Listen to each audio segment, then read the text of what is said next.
এদিকে চীনা নববর্ষকে সামনে রেখে চীনের শীর্ষস্থানীয় প্রযুক্তি কোম্পানিগুলো তাদের এআই প্ল্যাটফর্মের মাধ্যমে মাল্টি-বিলিয়ন ইউয়ানের প্রচারণা শুরু করছে। এর ফলে উৎসবকালীন ভোগ ব্যয়ের জন্য বড় ধরনের প্রণোদনা তৈরি হয়েছে। চলতি বছর স্প্রিং ফেস্টিভ্যাল পড়েছে 17 ফেব্রুয়ারি। সরকারি ছুটির মেয়াদ থাকবে টানা 9 দিন। আলিবাবার ছিয়ানওয়েন এআই অ্যাসিস্ট্যান্ট 3 বিলিয়ন ইউয়ানের একটি প্রচারণা চালু করেছে। এই উদ্যোগের আওতায় ব্যবহারকারীরা আলিবাবার ইকোসিস্টেমের মধ্যে খাবার, ভ্রমণ ও বিনোদন সংক্রান্ত বিভিন্ন সেবায় বিনামূল্যে সুবিধা পাচ্ছেন। এর আগে টেনসেন্টের ইউয়ান পাও এআই 1 বিলিয়ন ইউয়ান মূল্যের ডিজিটাল লালখাম বা হোং পাও বিতরণ করে আলোচনায় আসে।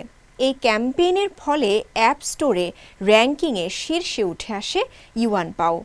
এই প্রতিযোগিতায় পিছিয়ে নেই বাইদুও।